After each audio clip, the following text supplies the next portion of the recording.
शुभदीप सिंह सिद्धू मूसेवाले दी मौत दे 14वें दिन अज उहदा 29वां जन्म दिन सी। मापे ते चाहण वाले याद करके हंझू केरदे रहे। पंजाब पुलिस खाली हथ बैठी है। जाली डिग्रियां दे सहारे नौकरियां लैण वाले आपो अपने झोले समेटने शुरू कर देण, क्योंकि नौकरी छड्डनी पऊगी। मुख मंत्री दी तुहाडे ते निगाह पै गई है। श्रोमणी अकाली दल चोण कमिशन तो क्यों नाराज हो गया ते चोण कमिशन ने क्यों श्रोमणी अकाली दल नूं घूरी वट्टी सी, सारी खबर दसांगे। साबका ते मौजूदा पंचायत मंत्रियों के सिंह किहड़ी गल्लों फस गए ने। डेरा ब्यास दे वल्लों हाईकोर्ट दे किहड़े हुक्मां दी अणदेखी कीती गई। अज पुलिस उत्थे गई तां लोक इकट्ठे हो गए। नवे मंत्रियों नूं जुलाई दे पहले हफ्ते झंडी वालियां कारां मिल सकदियां ने। गर्मी बहुत पै रही है। पशुआं दे लई कूलरां ते पੱਖਿਆਂ दा प्रबंध करो, एडवाइजरी जारी हुई है। गुलाबी सुंडी दे पिछले साल दे हमले दा हाले दुख नहीं मुक्या सी कि ऐतकी सुंडी फेर आ पई है। किसान तरले कढ़ रहे ने सरकार दे कि बीज कंपनियां नूं तुसीं ताड़ो, सही बीज सानू मिलन ताकि असी मुड़ तो बर्बाद ना होइए। सत श्री अकाल जी दा खालस टीवी देखने वाले देश दुनिया के साडे सारे दर्शकों का बहुत बहुत स्वागत है। एमरजेंसी बुलेटिन दे नाल मैं हरशरण कौर। अज दे बुलेटिन दे विच तुहानूं दस्सांगे पंजाब भारत दुनिया भर दीयां सारियां वड्डियां ताज़ा खबरां। शुरुआत पंजाब तो करांगे ते पंजाब दीयां खबरां दे विच सब तो पहला पंजाब दे मुख मंत्री भगवंत सिंह मान दे एक खास ऐलान दी गल करांगे, जिहदे नाल हुण जाली सर्टिफिकेटां वाले फड़े जाणगे। सब तो पहली खबर है कि पंजाब दे विच जाली सर्टिफिकेटां दे सहारे नौकरियां लैण वाले उम्मीदवारां दी हुण खैर नहीं है। जाली सर्टिफिकेटां वाले मुलाजम सरकार दियां नहीं बल्कि जेल दियां रोटियां खाणगे। पंजाब दे मुख मंत्री भगवंत सिंह मान ने फर्जी दस्तावेजां दे सहारे नौकरियां लैण वालियां नूं जेलां विच डक्कण दा फैसला लै लिया। मुख मंत्री दे निशाने उत्ते पहले पड़ाਅ दे वजों सियासतदानां ते रसूखदानां दे रिश्तेदार ते चहेते टंगे जाणगे। ये बहुत वड्डी खबर है, बहुत वड्डा फैसला है, क्योंकि ये जिहड़े लोग ने वो हक जिन्हां दा बनदा हुंदा है उन्हां दा हक भी मार के खा जांदे ने ते रिश्वतखोरी है जिहड़ी वो इहदे विच एक वड्डी ते अहम भूमिका निभाउंदी है। मुख मंत्री ने ट्वीट कीता है कि मेरे ध्यान दे विच बहुत सारे केस आए ने कि बहुत ही रसूखदार ते सियासी लोकां दे रिश्तेदार जाली नौकरियां दे नाल जाली डिग्रियां दे नाल सरकारी नौकरियां लैके बैठे ने। छेती ही पंजाब दे लोकां दे टैक्स दे एक एक पैसे दा हिसाब लोकां सामने रखिया जाएगा। पंजाब विधान सभा दे विच भी भर्ती दा मामला आम आदमी पार्टी दी सरकार बनने तो बाद ही उठा है। हालांकि भर्ती कांग्रेस सरकार दे वेले हुई सी। पंजाब विधान सभा दे स्पीकर पहला ही इस भर्ती दी जांच दे हुक्म दे चुके ने। यह मामला कैबिनेट मंत्री ने जिहड़े हुण हरजोत सिंह बैंस इन्हां ने पहला ही चुक लिया सी कांग्रेस सरकार दे वेले वोटां तो पहला। ते पंजाब दे विच जाली सर्टिफिकेटां दे सहारे नौकरियां लैण दा मामला भी कोई नवां नहीं है। पंजाब च हज़ारां अजिहे अध्यापक नौकरियां कर रहे ने जिन्हां दीयां डिग्रियां शक दे घेरे विच ने। इसे करके कई अध्यापकां नूं नौकरियां तो हत्थ भी धोने पै गए ने। अज अखबारां दे विच एक वक्खरी किस्म दा मामला भी सामने आया है, जिहदे विच एक व्यक्ति दी कहानी दसी गई है जिहड़ा इक्को वेले पंजाब सरकार दे 2 सहकारी बैंकां दे विच नौकरी करदा रहा है। ਇਹ ਮਾਮਲਾ 2001 ਦੇ ਵਿੱਚ ਹੀ ਸਾਹਮਣੇ ਆ ਗਿਆ ਸੀ, ਪਰ ਬੜੀ ਹੈਰਾਨੀ ਦੀ ਗੱਲ ਹੈ ਕਿ ਪਿਛਲੀਆਂ ਦੋਵੇਂ ਸਰਕਾਰਾਂ इस समय के दरम्यान अकालियां दी सरकार भी आई, कांग्रेस की सरकार भी आई, रिपीट भी होईयां, पर एक्शन किसी ने नहीं लिया। तो हुण आम आदमी पार्टी ने एक्शन लिया है। सूत्र दसदे ने कि पिछले 2 महीनों दौरान कई अजिहे मामले सामने आए ने, खास करके वित्त ते सहकारी विभागां दे विच जिथे जाली डिग्रियां लैके लोकां दी नियुक्ति की गई सी। Punjab cooperative agriculture development bank के मैनेजर नूं इस हफ्ते के शुरू में इन्हां दोषां के कारण ही नौकरी तो बर्खास्त किया गया सी ते वो एक अकाली लीडर का रिश्तेदार सी। सो हुण जिन्हां ने भी जाली सर्टिफिकेटां के आधार पर नौकरियां लईआं ने वो हुण तैयार हो जाण, उन्हां नूं नौकरी छड्डणी ही पवेगी। सिद्धू मूसेवाला कतलकांड दे विच फड़े गए मुलजमां नूं मानसा की अदालत दे विच पेश किया गया, जिन्हां दे विचों मूसेवाला दी रैकी करन वाले संदीप उर्फ केकड़ा अते प्रोडक्शन वारंट ते लिआंदे गए मोनू डागर पवन नसीब खान का 15 जून तक का पुलिस रिमांड हासिल किया गया, जबकि मनप्रीत मन्ना, मनप्रीत भाऊ, सराज मिंटू, प्रभदीप सिंह पब्बी और चरणजीत सिंह चेतन नूं जुडिशियल रिमांड ते भेज दिता गया। इसकी जानकारी थाना सिटी 1 दे मुखी अंग्रेज सिंह ने दी है। सो 9 मुलजम ने जिहड़े हुण तक इस मामले दे विच फड़े गए ने। 9 दे 9 मानसा पुलिस की हिरासत दे विच ने। इन्हां 9 नूं मानसा की अदालत दे विच ही पेश किया गया। केकड़ा सने 4 का पुलिस रिमांड ਰਿਮਾਂਡ ਮਿਲਿਆ ਹੈ। ਤੇ 11 ਜੂਨ ਨੂੰ ਸ਼ੁਭਦੀਪ ਸਿੰਘ ਸਿੱਧੂ ਮੂਸੇਵਾਲੇ ਦੇ ਕਤਲ ਨੂੰ ਪੂਰੇ 13 ਦਿਨ ਹੋ ਚੁੱਕੇ ਨੇ, ਪਰ ਕਹਿ ਸਕਦੇ ਹਾਂ ਕਿ ਪੁਲਿਸ ਦੇ ਹੱਥ ਹਾਲੇ ਤੱਕ ਖਾਲੀ ਦੇ ਖਾਲੀ ਨੇ। ਪੁਲਿਸ ਦੇ ਹੱਥ ਜਿਹੜੇ ਨਿੱਕੇ ਮੋਟੇ ਮੋਹਰੇ ਨੇ ਉਹ ਹਾਲੇ ਤੱਕ ਲੱਗੇ ਨੇ। ਇਹਨਾਂ ਦੇ ਵਿੱਚੋਂ ਕੇਕੜੇ ਵਰਗੇ ਤਾਂ ਅਜਿਹੇ ਨੇ ਜਿਹੜੇ ਕਹਿੰਦੇ ਨੇ ਸਾਨੂੰ ਪਤਾ ਨਹੀਂ ਸੀ ਕਿ ਮੂਸੇਵਾਲੇ ਦਾ ਇਹਨਾਂ ਨੇ ਕਤਲ ਕਰਨਾ, ਸਾਡੇ ਤੋਂ ਸਿਰਫ ਜਾਣਕਾਰੀ ਲਈ ਗਈ ਸੀ ਕਿ ਉਹਦੇ ਬਾਰੇ ਜਾਣਕਾਰੀ ਦਿੱਤੀ ਜਾਵੇ, ਉਹ ਕਦੋਂ ਘਰੋਂ ਨਿਕਲਦਾ, ਕੌਣ ਕੌਣ ਉਹਦੇ ਨਾਲ ਹੁੰਦਾ ਹੈ। ਤੇ ਵੱਡੇ ਜਿਹੜੇ ਮਾਸਟਰਮਾਈਂਡ ਹੈਗੇ ਨੇ ਜਿਹੜੇ ਇਸ ਕਤਲ ਕੇਸ ਦੇ ਵਿੱਚ, ਜਿਹੜੇ ਸ਼ਰੇਆਮ ਕਹਿ ਚੁੱਕੇ ਨੇ ਸਚਿਨ ਬਿਸ਼ਨੋਈ ਵਰਗੇ ਕਿ ਮੈਂ ਖੁਦ ਆਪਣੇ ਹੱਥਾਂ ਦੇ ਨਾਲ ਮੂਸੇਵਾਲੇ ਨੂੰ ਮਾਰਿਆ ਹੈ, ਉਹਨਾਂ ਤੱਕ ਪੁਲਿਸ ਪਹੁੰਚ ਹੀ ਨਹੀਂ ਪਾਈ। ਪਹੁੰਚਣਾ ਤਾਂ ਦੂਰ ਦੀ ਗੱਲ, ਉਹਨਾਂ ਦਾ ਜ਼ਿਕਰ ਵੀ ਨਹੀਂ ਹੋ ਰਿਹਾ। ਇਸ ਮਾਮਲੇ ਦੇ ਵਿੱਚ ਬਹੁਤ ਸਾਰੇ ਸਵਾਲ ਉੱਠ ਰਹੇ ਨੇ। ਪਹਿਲਾ ਸਵਾਲ ਤਾਂ ਇਹ ਹੈ ਕਿ ਪੰਜਾਬ ਪੁਲਿਸ ਜਦੋਂ ਇਸ ਮਸਲੇ ਦੀ ਜਾਂਚ ਕਰ ਰਹੀ ਹੈ ਤਾਂ ਦਿੱਲੀ ਪੁਲਿਸ ਆਪਣੇ ਪੱਧਰ ਤੇ ਜਾਂਚ ਕਿਉਂ ਕਰ ਰਹੀ ਹੈ? ਕੀ ਦਿੱਲੀ ਪੁਲਿਸ ਦਖਲਅੰਦਾਜ਼ੀ ਕਰ ਰਹੀ ਹੈ? ਕੀ ਦੂਸਰੇ ਸੂਬੇ ਦੀ ਪੁਲਿਸ ਨੂੰ ਪੰਜਾਬ ਦੇ ਮੁੱਖ ਮੰਤਰੀ ਨੇ ਇਜਾਜ਼ਤ ਦਿੱਤੀ ਹੈ ਜਾਂਚ ਕਰਨ ਦੀ? ਪੰਜਾਬ ਪੁਲਿਸ ਕਹਿ ਰਹੀ ਹੈ ਕਿ ਲਾਰੈਂਸ ਬਿਸ਼ਨੋਈ ਨੂੰ ਅਸੀਂ ਇਹਦੇ ਵਿੱਚ ਭੂਮਿਕਾ ਦੇ ਵਿੱਚ ਨਹੀਂ ਮੰਨਦੇ, ਪਰ ਦੂਸਰੇ ਪਾਸੇ ਦਿੱਲੀ ਪੁਲਿਸ ਪ੍ਰੈਸ ਕਾਨਫਰੰਸ ਕਰਕੇ ਕਹਿ ਰਹੀ ਹੈ ਕਿ ਲਾਰੈਂਸ ਬਿਸ਼ਨੋਈ ਮੁੱਖ ਸਾਜ਼ਿਸ਼ਘਾੜਾ ਹੈ, ਮਾਸਟਰਮਾਈਂਡ ਹੈ।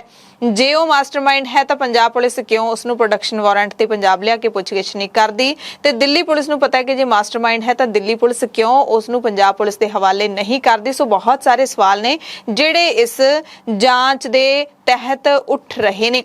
ਤੇ ਜਿਹੜੀ ਅਸਲ ਗੱਲ ਇਹ ਹੈ ਕਿ ਹਾਲੇ ਤੱਕ ਪੁਲਿਸ ਦੇ ਹੱਥ ਉਸ ਮਾਸਟਰਮਾਈਂਡ ਤੱਕ ਪਹੁੰਚ ਨਹੀਂ ਪਾਏ ਜਿਹੜਾ ਸ਼ਾਇਦ ਗੈਂਗਸਟਰਾਂ ਤੋਂ ਵੀ ਵੱਡਾ ਹੈ। ਤੇ 11 ਜੂਨ ਦਾ ਦਿਨ ਸ਼ੁਭਦੀਪ ਸਿੰਘ ਸਿੱਧੂ ਮੂਸੇਵਾਲੇ ਦੇ ਮਾਪਿਆਂ ਸਮੇਤ ਉਸ ਨੂੰ ਚਾਹੁਣ ਵਾਲਿਆਂ ਨੂੰ ਹੋਰ ਦੁਖੀ ਕਰ ਗਿਆ, ਕਿਉਂਕਿ ਇਸ ਦਿਨ ਸਿੱਧੂ ਮੂਸੇਵਾਲੇ ਨੇ ਆਪਣਾ 29ਵਾਂ ਜਨਮ ਦਿਨ ਮਨਾਉਣਾ ਸੀ। ਜੂਨ ਮਹੀਨੇ ਦੇ ਵਿੱਚ ਹੀ ਬਲਕੌਰ ਸਿੰਘ ਅਤੇ ਚਰਨ ਕੌਰ ਦੀਆਂ ਅੱਖਾਂ ਦੇ ਤਾਰੇ ਦਾ ਵਿਆਹ ਹੋਣਾ ਸੀ। ਜਨਮ ਦਿਨ ਤੇ ਉਹਦੇ ਘਰ ਦੇ ਵਿੱਚ ਪੂਰੀਆਂ ਖੁਸ਼ੀਆਂ ਮਨਾਈਆਂ ਜਾਣੀਆਂ ਸੀ, ਪਰ ਇਸੇ ਦਿਨ ਪਿਤਾ ਚਮਕੌਰ ਸਿੰਘ ਤੇ ਮਾਂ ਚਰਨ ਕੌਰ ਦੀਆਂ ਅੱਖਾਂ ਦੇ ਵਿੱਚ ਫੇਰ ਹੰਝੂ ਥਮੇ ਨਹੀਂ ਜਾ ਰਹੇ, ਕਿਉਂਕਿ ਮਹਿਜ਼ 13 ਦਿਨ ਪਹਿਲਾਂ ਹੀ ਉਹਨਾਂ ਦਾ ਪੁੱਤ ਇਸ ਦੁਨੀਆ ਤੋਂ ਭੇਜ ਦਿੱਤਾ ਗਿਆ ਹੈ। ਘਰ ਦੇ ਵਿੱਚ ਜਿਹੜੇ ਉਹਨੇ ਕੁੱਤੇ ਰੱਖੇ ਸੀ ਆਪਣੇ, ਉਹਨਾਂ ਨੇ ਵੀ ਕਹਿੰਦੇ ਸਵੇਰ ਤੋਂ ਖਾਣੇ ਨੂੰ ਮੂੰਹ ਨਹੀਂ ਲਾਇਆ ਹੈਗਾ। ਉਸੇ ਦਿਨ ਤੋਂ ਥੋੜੇ ਉਦਾਸ ਹੋ ਚੱਲ ਰਹੇ ਨੇ। ਸਿੱਧੂ ਮੂਸੇਵਾਲਾ ਆਪਣਾ ਹਰ ਜਨਮ ਦਿਨ ਆਪਣੇ ਪਿੰਡ ਮੂਸਾ ਦੇ ਵਿੱਚ ਆਪਣੇ ਘਰ 'ਚ ਹੀ ਮਨਾਉਂਦਾ ਸੀ। ਉਹਦੇ ਜਨਮ ਦਿਨ ਵਾਲੇ ਦਿਨ ਵੱਡੀ ਗਿਣਤੀ 'ਚ ਉਹਦੇ ਪ੍ਰਸ਼ੰਸਕ ਕੇਕ ਤੇ ਹੋਰ ਤੋਹਫੇ ਲੈ ਕੇ ਪਹੁੰਚਦੇ ਸੀ ਤੇ ਕਈ ਆਪਣੇ ਹੱਥ ਦੇ ਨਾਲ ਮੂਸੇਵਾਲੇ ਦੀਆਂ ਤਸਵੀਰਾਂ ਬਣਾ ਕੇ ਵੀ ਲੈ ਕੇ ਆਉਂਦੇ ਹੁੰਦੇ ਸੀ। ਤੇ ਇਹ ਜਿਹੜਾ ਜਨਮ ਦਿਨ ਹੈ ਉਹ ਕਹਿਰ ਵਾਲਾ ਜਨਮ ਦਿਨ ਹੋ ਨਿਬੜਿਆ ਹੈ। ਜਨਮ ਦਿਨ ਮੌਕੇ ਉਹਦੇ ਘਰ ਦੇ ਬਾਹਰ ਉਹਦੇ ਚਾਹੁਣ ਵਾਲਿਆਂ ਦੀ ਭੀੜ ਤਾਂ ਲੱਗੀ ਹੋਈ ਸੀ, ਹਰ ਕੋਈ ਉੱਥੇ ਮੌਜੂਦ ਸੀ ਜਿਹੜਾ ਪਹਿਲਾਂ ਹੁੰਦਾ ਸੀ, ਪਰ ਸਿੱਧੂ ਮੂਸੇਵਾਲਾ ਨਹੀਂ ਦਿਖਿਆ। ਪਿੰਡ ਮੂਸੇ ਦੇ ਵੀ ਹਰ ਨਿਵਾਸੀ ਨੇ ਨਮ ਅੱਖਾਂ ਦੇ ਨਾਲ ਸ਼ੁਭਦੀਪ ਸਿੰਘ ਨੂੰ ਯਾਦ ਕੀਤਾ। ਮੂਸੇਵਾਲੇ ਦੇ ਸੋਸ਼ਲ ਮੀਡੀਆ ਪੇਜਾਂ ਤੇ ਉਸਦੀ ਜ਼ਿੰਦਗੀ ਦੇ ਖੂਬਸੂਰਤ ਪਲਾਂ ਦੀ ਬਣਾਈ ਗਈ ਵੀਡੀਓ ਨੂੰ ਪੋਸਟ ਕਰਕੇ ਸ਼ੁਭਦੀਪ ਸਿੰਘ ਨੂੰ ਜਨਮ ਦਿਨ ਦੀ ਵਧਾਈ ਦਿੱਤੀ ਗਈ। ਪੰਜਾਬੀ ਗਾਇਕ ਗਿੱਪੀ ਗਰੇਵਾਲ ਨੇ ਵੀ ਆਪਣੇ ਫੇਸਬੁੱਕ ਪੇਜ ਤੇ ਸਿੱਧੂ ਮੂਸੇਵਾਲੇ ਦੀ ਤਸਵੀਰ ਪੋਸਟ ਕਰਕੇ ਜਨਮ ਦਿਨ ਦੀ ਵਧਾਈ ਦਿੰਦਿਆਂ ਲਿਖਿਆ, ਲੇਖਾਂ ਦੀਆਂ ਲਿਖੀਆਂ ਤੇ ਚੱਲਦਾ ਨਾ ਜ਼ੋਰ ਵੇ, ਬੰਦਾ ਕੁਝ ਹੋਰ ਸੋਚੇ ਰੱਬ ਕੁਝ ਹੋਰ ਵੇ। ਸਿੱਧੂ ਮੂਸੇਵਾਲੇ ਦਾ ਜਨਮ 11 ਜੂਨ 1993 ਨੂੰ ਹੋਇਆ ਸੀ। ਉਸਦੇ ਜਨਮ ਦਿਨ ਮੌਕੇ ਕਈ ਥਾਵਾਂ ਤੋਂ ਸ਼ਰਧਾਂਜਲੀ ਦੇਣ ਲੋਕ ਪਹੁੰਚੇ। ਪਾਕਿਸਤਾਨ ਤੋਂ 2 ਭਰਾ ਵੀ ਸਿੱਧੂ ਦੇ ਪਿੰਡ ਪਹੁੰਚੇ, ਮਾਪਿਆਂ ਦੇ ਨਾਲ ਅਫਸੋਸ ਵੀ ਪ੍ਰਗਟਾਇਆ। ਇਹ ਉਹੀ ਭਰਾ ਨੇ ਜੋ ਕਈ ਸਾਲਾਂ ਬਾਅਦ ਪਾਕਿਸਤਾਨ ਕੋਰੀਡੋਰ ਦੇ ਰਾਹੀਂ ਮਿਲੇ ਨੇ, ਵਿਛੜੇ ਹੋਏ ਸੀ, ਹੁਣ ਪਾਕਿਸਤਾਨ ਦੇ ਵਿੱਚ ਇਕੱਠੇ ਹੀ ਰਹਿ ਰਹੇ ਨੇ। ਜਲੰਧਰ ਦੇ ਇੱਕ ਨੌਜਵਾਨ ਨੇ ਜਿਹਦਾ ਕਿ ਐਂਬੂਲੈਂਸਾਂ ਦਾ ਕਾਰੋਬਾਰ ਕਰਦਾ ਹੈ, ਉਸਨੇ ਆਪਣੀ ਇੱਕ ਐਂਬੂਲੈਂਸ ਮੂਸੇਵਾਲੇ ਦੇ ਨਾਮ ਕਰ ਦਿੱਤੀ ਹੈ, ਤੋਹਫਾ ਭੇਜਿਆ ਹੈ। ਐਂਬੂਲੈਂਸ ਦੇ ਚਾਰੇ ਪਾਸੇ ਸਿੱਧੂ ਮੂਸੇਵਾਲੇ ਦੀਆਂ ਤਸਵੀਰਾਂ ਲੱਗੀਆਂ ਹੋਈਆਂ ਨੇ। ਜਨਮ ਦਿਨ ਦੀ ਵਧਾਈ ਦਿੱਤੀ ਇਸ ਨੌਜਵਾਨ ਨੇ ਤੇ ਨਾਲ ਹੀ ਕਿਹਾ ਕਿ ਮੂਸੇਵਾਲੇ ਦੀ ਮਾਤਾ ਨੇ ਦਸਤਾਰ ਸਜਾਉਣ ਦੀ ਅਪੀਲ ਕੀਤੀ ਸੀ, ਉਸ ਨੂੰ ਮੰਨਦਿਆਂ ਉਸਨੇ ਦਸਤਾਰ ਸਜਾਉਣੀ ਵੀ ਸ਼ੁਰੂ ਕਰ ਦਿੱਤੀ ਹੈ। ਅੰਮ੍ਰਿਤਸਰ ਦੇ ਵਿੱਚ ਇੱਕ ਟੁੱਥਪਿਕ ਆਰਟਿਸਟ ਬਲਜਿੰਦਰ ਸਿੰਘ ਨੇ 11,000 ਟੁੱਥਪਿਕ ਦੀ ਮਦਦ ਨਾਲ ਸਿੱਧੂ ਮੂਸੇਵਾਲੇ ਦੀ ਤਸਵੀਰ ਬਣਾਈ ਅਤੇ ਸ਼ਰਧਾਂਜਲੀ ਭੇਂਟ ਕੀਤੀ। ਕਾਂਗਰਸ ਪੰਜਾਬ ਦੇ ਪ੍ਰਧਾਨ ਅਮਰਿੰਦਰ ਸਿੰਘ ਰਾਜਾ ਵੜਿੰਗ ਨੇ ਵੀ ਟਵੀਟ ਕੀਤਾ ਹੈ, ਕਹਿੰਦੇ ਭਾਵੇਂ ਯਾਰਾ ਤੂੰ ਇਸ ਦੁਨੀਆ ਤੋਂ ਚਲਾ ਗਿਆ ਪਰ ਦਿਲਾਂ ਵਿੱਚ ਹਮੇਸ਼ਾ ਜਿਉਂਦਾ ਰਹੇਗਾ। ਬੰਦੀ ਸਿੰਘਾਂ ਦੀ ਰਿਹਾਈ ਦੇ ਮੁੱਦੇ ਤੇ ਭਾਈ ਬਲਵੰਤ ਸਿੰਘ ਰਾਜੋਆਣਾ ਦੀ ਭੈਣ, ਜਿਨ੍ਹਾਂ ਨੂੰ ਸ਼੍ਰੋਮਣੀ ਅਕਾਲੀ ਦਲ ਨੇ ਸੰਗਰੂਰ ਜ਼ਿਮਨੀ ਚੋਣ ਦੇ ਲਈ ਉਮੀਦਵਾਰ ਬਣਾਇਆ ਹੈ, ਕਮਲਦੀਪ ਕੌਰ, ਉਹਨਾਂ ਦੇ ਵੱਲੋਂ ਲੋਕ ਸਭਾ ਦੇ ਪ੍ਰਚਾਰ ਵਾਸਤੇ ਬਣਾਏ ਪੋਸਟਰ ਤੇ ਚੋਣ ਕਮਿਸ਼ਨ ਦੇ ਵੱਲੋਂ ਇਤਰਾਜ਼ ਜਤਾਏ ਜਾਣ ਤੋਂ ਬਾਅਦ ਹੁਣ ਸ਼੍ਰੋਮਣੀ ਅਕਾਲੀ ਦਲ ਵੀ ਚੋਣ ਕਮਿਸ਼ਨ ਦੇ ਨਾਲ ਰੁੱਸ ਗਿਆ ਹੈ। ਅਕਾਲੀ ਦਲ ਦੇ senior leader doctor Daljit Singh Cheema ਨੇ ਕਿਹਾ ਕਿ ਚੋਣਾਂ ਦੇ ਲਈ ਇਲੈਕਸ਼ਨ ਮਟੀਰੀਅਲ ਸੰਬੰਧੀ ਲਿਖਤੀ ਬੇਨਤੀ ਚੀਫ ਇਲੈਕਟੋਰਲ ਅਫਸਰ ਚੰਡੀਗੜ੍ਹ ਨੂੰ 6 ਜੂਨ ਨੂੰ ਭੇਜ ਦਿੱਤੀ ਗਈ ਸੀ ਤੇ ਕਹਿੰਦੇ ਅਸੀਂ ਆਪਣਾ ਚੋਣ ਮਟੀਰੀਅਲ ਸਾਰਿਆਂ ਦੀਆਂ ਭਾਵਨਾਵਾਂ ਨੂੰ ਧਿਆਨ ਵਿੱਚ ਰੱਖ ਕੇ ਤਿਆਰ ਕੀਤਾ, ਫਿਰ ਵੀ ਚੋਣ ਕਮਿਸ਼ਨ ਨੇ ਇਸ ਤੇ ਇਤਰਾਜ਼ ਚੁੱਕਿਆ। ਉਹਦੇ ਨਾਲ ਸਾਨੂੰ ਕਾਫੀ ਨਿਰਾਸ਼ਾ ਹੋਈ ਹੈ। ਉਹਨਾਂ ਨੇ ਪ੍ਰੈਸ ਕਾਨਫਰੰਸ ਕੀਤੀ, ਆਪਣੀ ਪਾਰਟੀ ਦਾ ਗੁਣਗਾਨ ਵੀ ਕੀਤਾ। ਜਿਹੜਾ ਸਾਡਾ ਮਟੀਰੀਅਲ ਹੈ ਉਹ ਬਹੁਤ ਹੀ ਅਸੀਂ ਧਿਆਨ ਦੇ ਨਾਲ ਸਭ ਦੀਆਂ ਧਰਮਾਂ ਦੀਆਂ ਭਾਵਨਾਵਾਂ ਦਾ ਧਿਆਨ ਰੱਖ ਕੇ, ਸਾਰੀਆਂ ਹਦਾਇਤਾਂ ਦਾ ਧਿਆਨ ਰੱਖ ਕੇ ਲਿਖਿਆ ਲੇਕਿਨ ਕਮਿਸ਼ਨ ਨੇ ਜੋ ਉਹਦੇ ਉੱਤੇ ਆਬਜ਼ਰਵੇਸ਼ਨ ਰੇਜ਼ ਕੀਤੀਆਂ ਉਹਦੇ ਤੇ ਸਾਨੂੰ ਜਿਹੜੀ ਹੈ ਕਾਫੀ ਹੱਦ ਤੱਕ ਨਿਰਾਸ਼ਾ ਹੋਈ। ਸਾਡੀ ਮਨਸ਼ਾ ਸੀ ਕਿ ਇਹ ਜਿਹੜਾ ਹਿਊਮਨ ਰਾਈਟਸ ਦਾ ਐਡਾ ਵੱਡਾ ਘਾਣ ਹੋ ਰਿਹਾ, ਇਹ ਭਾਈ ਬਲਵੰਤ ਸਿੰਘ ਰਾਜੋਆਣਾ 1996 ਤੋਂ ਲੈ ਕੇ ਲਗਾਤਾਰ ਜੇਲ੍ਹ ਦੇ ਵਿੱਚ ਨੇ ਕਿ ਹੁਣ ਉਹਨਾਂ ਨੇ ਸਜ਼ਾ ਜਿਹੜੀ ਹੈ ਇੰਨੀ ਕੱਟ ਲਈ ਹੈ ਤੇ ਉਹਨਾਂ ਦੀ ਫਾਂਸੀ ਦੀ ਸਜ਼ਾ ਮਾਫ ਹੋਵੇ, ਜਿਹਦੇ ਤੇ ਅੱਜ ਤੱਕ ਫੈਸਲਾ ਨਹੀਂ ਹੋਇਆ।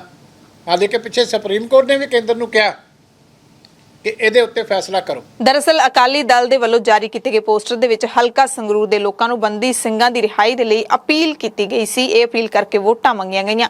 ਪੋਸਟਰ ਵਿੱਚ ਲਿਖਿਆ ਗਿਆ ਕਿ 25 ਸਾਲ 30 ਸਾਲ 32 ਸਾਲ ਤੋਂ ਜੇਲ੍ਹ ਵਿੱਚ ਬੰਦ ਮੇਰੇ ਬੰਦੀ ਸਿੰਘਾਂ ਨੂੰ ਰਿਹਾ ਕਰਵਾਓ। ਮੇਰੇ ਵੀਰ ਜ਼ਿੰਦਾ ਸ਼ਹੀਦ ਭਾਈ ਰਾਜੋਆਣਾ ਦੇ ਗਲੇ ਵਿੱਚੋਂ ਫਾਂਸੀ ਦਾ ਫੰਦਾ ਲਹਾਓ। ਸ਼੍ਰੋਮਣੀ ਅਕਾਲੀ ਦਲ ਬਸਪਾ ਤੇ ਸਮੂਹ ਪੰਥਕ ਜਥੇਬੰਦੀਆਂ ਵੱਲੋਂ ਹਲਕਾ ਸੰਗਰੂਰ ਤੋਂ ਸਾਂਝੇ ਉਮੀਦਵਾਰ ਭੈਣ ਕਮਲਦੀਪ ਕੌਰ ਰਾਜੋਆਣਾ ਨੂੰ ਆਪਣਾ ਕੀਮਤੀ ਵੋਟ ਪਾ ਕੇ ਕਾਮਯਾਬ ਕਰੋ। ਸੋ ਜ਼ਾਹਿਰ ਤੌਰ ਤੇ ਵੋਟਾਂ ਦੇ ਦੌਰਾਨ ਤੁਸੀਂ ਇਹੋ ਜਿਹੀ ਅਪੀਲ ਨਹੀਂ ਕਰ ਸਕਦੇ। ਇਹ ਬੰਦੀ ਸਿੰਘਾਂ ਦੀ ਰਿਹਾਈ ਦੇ ਮਸਲੇ ਨੂੰ ਜਿਹੜਾ ਹੈਗਾ ਉਹ ਪੰਥਕ ਮਸਲਾ ਬਣਾ ਕੇ ਸ਼੍ਰੋਮਣੀ ਅਕਾਲੀ ਦਲ ਹੁਣ ਆਪਣੀਆਂ ਜੜ੍ਹਾਂ ਮਜ਼ਬੂਤ, ਆਪਣੀਆਂ ਜੜ੍ਹਾਂ ਮੁੜ ਤੋਂ ਹਰੀਆਂ ਕਰਨ ਦੇ ਰੌਂ ਦੇ ਵਿੱਚ ਹੈ ਤੇ ਇਹ ਗੱਲ ਸ਼ਾਇਦ ਸਾਰਿਆਂ ਨੂੰ ਸਮਝ ਵੀ ਪੈਂਦੀ ਹੈ। ਅੰਮ੍ਰਿਤਸਰ ਦੀ ਅਲਫਾ ਸਿਟੀ ਜ਼ਮੀਨ ਨੂੰ ਲੈ ਕੇ ਸਾਬਕਾ ਪੰਚਾਇਤ ਮੰਤਰੀ ਤ੍ਰਿਪਤ ਰਜਿੰਦਰ ਸਿੰਘ ਬਾਜਵਾ ਤੇ ਮੌਜੂਦਾ ਪੰਚਾਇਤ ਮੰਤਰੀ ਕੁਲਦੀਪ ਸਿੰਘ ਧਾਲੀਵਾਲ ਦੇ ਸਿੰਘ ਫਸ ਗਏ ਨੇ। ਆਮ ਆਦਮੀ ਪਾਰਟੀ ਨੇ ਸਾਬਕਾ ਮੰਤਰੀ ਉੱਤੇ ਪੰਚਾਇਤੀ ਜ਼ਮੀਨ ਨੂੰ ਵੇਚ ਕੇ ਕਰੋੜਾਂ ਰੁਪਏ ਦਾ ਘੁਟਾਲਾ ਕਰਨ ਦਾ ਦੋਸ਼ ਲਾਇਆ ਹੈ। ਕੁਲਦੀਪ ਸਿੰਘ ਧਾਲੀਵਾਲ ਨੇ ਦੋਸ਼ ਲਾਇਆ ਕਿ ਅਲਫਾ ਸਿਟੀ ਵਾਲਿਆਂ ਨੇ ਪੰਚਾਇਤ ਤੋਂ ਮਤਾ ਪਵਾ ਕੇ ਉਸ ਸਮੇਂ ਦੀ ਅਕਾਲੀ ਦਲ ਦੀ ਪੰਚਾਇਤ ਤੋਂ ਜ਼ਮੀਨ ਖਰੀਦ ਲਈ ਸੀ, ਪਰ ਸਰਕਾਰੀ ਫਾਰਮੈਲਿਟੀ ਪੂਰੀ ਹੋਣ ਤੱਕ ਪੰਜਾਬ ਦੇ ਵਿੱਚ ਕਾਂਗਰਸ ਦੀ ਸਰਕਾਰ ਬਣ ਗਈ ਸੀ ਤੇ ਉਸ ਵੇਲੇ ਦੇ ਪੰਚਾਇਤ ਮੰਤਰੀ ਤ੍ਰਿਪਤ ਰਜਿੰਦਰ ਸਿੰਘ ਬਾਜਵਾ ਨੇ ਜ਼ਮੀਨ ਵੇਚਣ ਦੇ ਹੁਕਮ ਦਿੱਤੇ ਸਨ। ਉਹਨਾਂ ਨੇ ਇਹ ਵੀ ਦੋਸ਼ ਲਾਇਆ ਕਿ ਕਾਂਗਰਸ ਦੇ ਰਾਜ ਵਿੱਚ ਇੱਕ ਨਹੀਂ ਕਈ ਕਲੋਨੀਆਂ ਕੱਟੀਆਂ ਗਈਆਂ ਸਨ ਤੇ ਸਾਰਿਆਂ ਦੇ ਖਿਲਾਫ ਕਾਰਵਾਈ ਅਸੀਂ ਕਰਕੇ ਰਹਾਂਗੇ। आज साइन तुसी देखो तृप्त जिंदर बाजवा जी ने साइन की है, थले डेट पई है अपने हथ ने उन्होंने 11/3/22 डेट पाई है। समझे कि गल जिदन सरकार हार गई बिल्कुल सब ते कार्रवाई करोगे जी। जिन्होंने कॉलोनी कट्टी सीगी, जिन्होंने सही रेट नहीं दिता उन्होंने भी कार्रवाई करांगे, पर पहला साडी कमेटी जिहड़ी 3 मैंबरी बनी है डिपार्टमेंट की रिपोर्ट करूगी। जो भी कार्रवाई करनी पई सख्त तो सख्त कार्रवाई करांगे। ਇਹ ਕਿੱਦਾਂ ਮਤਲਬ ਜਿਹੜਾ ਕਿੱਦਾਂ ਤ੍ਰਿਪਤ ਰਜਿੰਦਰ ਬਾਜਵਾ ਜੀ ਨੇ ਜਦੋਂ ਸਰਕਾਰ ਹਾਰ ਗਈ, ਜਦੋਂ 11 March the code of conduct ਸੀਗਾ ਤੇ ਕਿੱਦਾਂ ਉਹਨਾਂ ਨੇ ਸਾਈਨ ਕਰਕੇ ਜ਼ਮੀਨ ਨੂੰ ਜਿਹੜਾ ਵੇਚਤਾ। ਖਬਰਾਂ ਪੜੇ ਜਾਣ ਤੱਕ ਤ੍ਰਿਪਤ ਰਜਿੰਦਰ ਬਾਜਵਾ ਦਾ ਤਾਂ ਕੋਈ ਬਿਆਨ ਨਹੀਂ ਆਇਆ ਸੀ, ਪਰ ਸ਼੍ਰੋਮਣੀ ਅਕਾਲੀ ਦਲ ਦੇ senior leader doctor Daljit Singh Cheema ਨੇ ਦੋਸ਼ ਲਾਇਆ ਕਿ ਕੁਲਦੀਪ ਸਿੰਘ ਧਾਲੀਵਾਲ ਨੇ ਅੰਮ੍ਰਿਤਸਰ ਕੋਲ ਪੈਂਦੀ ਇੱਕ ਮਹਿੰਗੇ ਭਾਅ ਦੀ ਜ਼ਮੀਨ ਕੌਡੀਆਂ ਦੇ ਮੁੱਲ ਵੇਚ ਦਿੱਤੀ। ਅਕਾਲੀ ਦਲ ਨੇ ਦੋਵੇਂ ਕੇਸ ਜਾਂਚ ਦੇ ਲਈ ਸੀਬੀਆਈ ਹਵਾਲੇ ਕਰਨ ਦੀ ਮੰਗ ਕੀਤੀ ਹੈ। ਪਿਛਲੇ ਦਿਨੀ ਕੁਲਦੀਪ ਸਿੰਘ ਧਾਲੀਵਾਲ ਨੂੰ ਆਪਣੇ ਤੇ ਅੰਮ੍ਰਿਤਸਰ ਦੇ ਨਾਲ ਲੱਗਦੀ ਜ਼ਮੀਨ ਕੌਡੀਆਂ ਭਾਅ ਅਲਾਟ ਕਰਨ ਦੇ ਦੋਸ਼ਾਂ ਵਿੱਚ ਇੱਕ ਪ੍ਰੈਸ ਕਾਨਫਰੰਸ ਸਦਕੇ ਸਪਸ਼ਟੀਕਰਨ ਵੀ ਦੇਣਾ ਪਿਆ ਸੀ ਤੇ ਹੁਣ ਇਹ ਮਸਲਾ ਮੁੜ ਤੋਂ ਉੱਠ ਖੜਿਆ ਹੈ। ਹਾਈ ਕੋਰਟ ਦੇ ਹੁਕਮਾਂ ਤੋਂ ਬਾਅਦ ਭਾਰਤੀ ਫੌਜ ਦੇ ਬਿਆਸ ਸਥਿਤ ਅਸਲਾ ਡਿਪੂ ਨੇੜੇ ਉਸਾਰੀ ਕੰਧ ਨੂੰ ਢਾਉਣ ਗਈ ਪੁਲਿਸ ਨੂੰ ਸ਼ਰਧਾਲੂਆਂ ਅਤੇ ਆਮ ਲੋਕਾਂ ਦੇ ਵਿਰੋਧ ਦਾ ਸਾਹਮਣਾ ਕਰਨਾ ਪਿਆ। ਹਾਲਾਂਕਿ ਪੁਲਿਸ ਨੇ ਦੱਸਿਆ ਕਿ ਹਾਈ ਕੋਰਟ ਦੇ ਹੁਕਮਾਂ ਤੋਂ ਬਾਅਦ ਅਸੀਂ ਕਾਰਵਾਈ ਕਰਨ ਆਏ ਹਾਂ। ਹਾਈ ਕੋਰਟ ਨੇ ਕੰਧ ਨੂੰ ਢਾਉਣ ਦੇ ਹੁਕਮ ਦਿੱਤੇ ਨੇ। ਡੇਰਾ ਬਿਆਸ ਦੀ ਇਹ ਕੰਧ ਅਸਲਾ ਡਿਪੂ ਦੇ 1000 ਮੀਟਰ ਦੇ ਘੇਰੇ ਦੇ ਵਿੱਚ ਬਣੀ ਹੋਈ ਹੈ ਤੇ ਇਸ ਨੂੰ ਗੈਰ ਕਾਨੂੰਨੀ ਕਰਾਰ ਦਿੱਤਾ ਗਿਆ ਹੈ।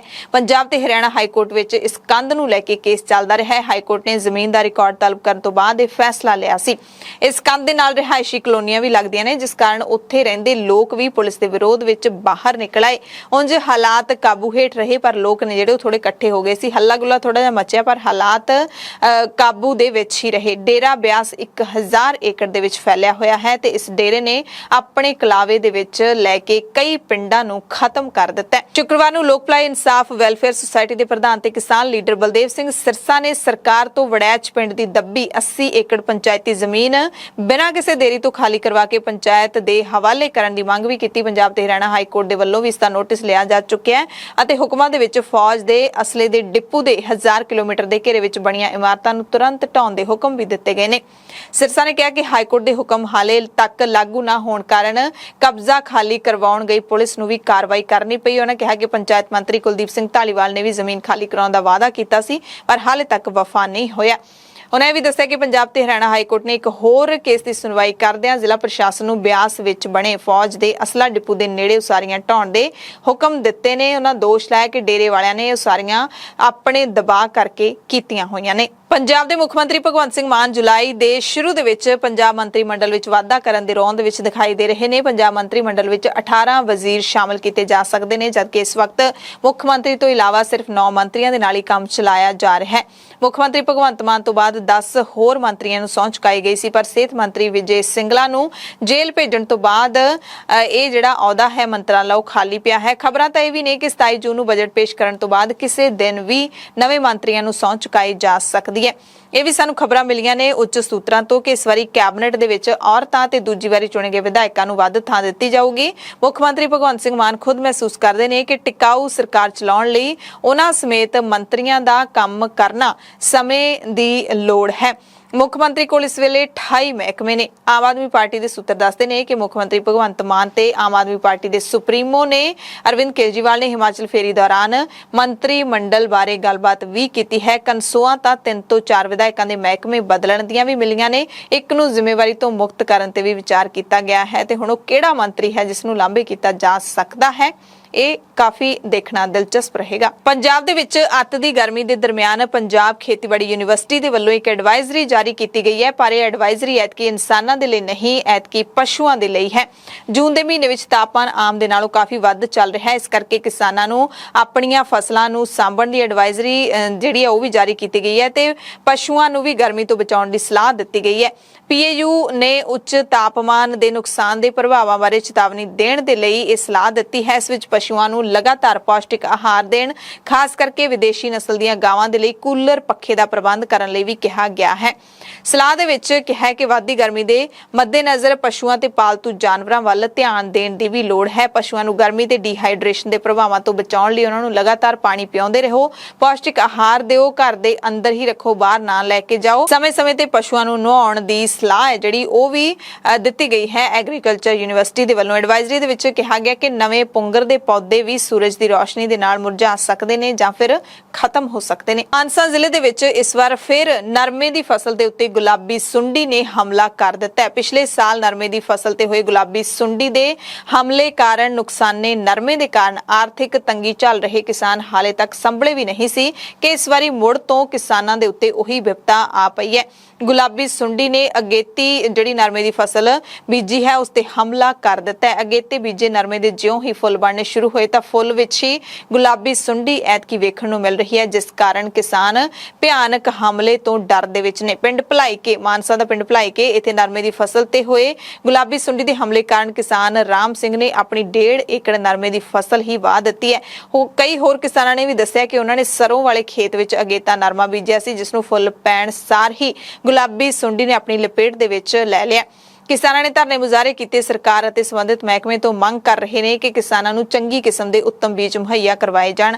ਹਾਲਾਂਕਿ ਕਿਸਾਨਾਂ ਨੇ ਦੱਸਿਆ ਕਿ ਐਤਕੀ ਬੀਜਾਂ ਵਾਲੀਆਂ ਕੰਪਨੀਆਂ ਨੇ ਦਾਅਵਾ ਕੀਤਾ ਸੀ ਕਿ ਬਹੁਤ ਵਧੀਆ ਕੁਆਲਿਟੀ ਦੇ ਬੀਜ ਨੇ, ਪੱਕੇ ਬਿੱਲ ਜਿਹੜੇ ਉਹਨਾਂ ਨੇ ਦਿੱਤੇ ਸੀ, ਪੱਕੇ ਬਿੱਲ ਦੇ ਕੇ ਬੀਜ ਖਰੀਦੇ ਸੀ, ਪਰ ਫਿਰ ਵੀ ਨਰਮੇ ਦੀ ਫਸਲ ਨੂੰ ਗੁਲਾਬੀ ਸੁੰਡੀ ਖਾਣ ਲੱਗ ਪਈ ਹੈ। ਕਿਸਾਨਾਂ ਮੁਤਾਬਿਕ ਨਹਿਰੀ ਪਾਣੀ ਦੀ ਵੀ ਬਹੁਤ ਵੱਡੀ ਘਾਟ ਹੈ। ਧਰਤੀ ਹੇਠਲਾ ਪਾਣੀ ਸ਼ੋਰੇ ਵਾਲਾ ਹੋਣ ਕਰਕੇ ਕੋਈ ਫਸਲ ਨਹੀਂ ਹੋ ਪਾਉਂਦੀ। ਨਰਮੇ ਤੇ ਕਣਕ ਦੀ ਫਸਲ ਤੋਂ ਬਿਨਾ ਉਹਨਾਂ ਨੂੰ ਹੋਰ ਕਿਸੇ ਫਸਲ ਦੀ ਆਸ ਹੀ ਨਹੀਂ ਹੁੰਦੀ ਤੇ ਹੁਣ ਨਰਮੇ ਦੀ ਫਸਲ ਵਾਹ ਦੇਣਗੇ ਤਾਂ ਕਿਹੜੀ ਫਸਲ ਬੀਜਣਗੇ।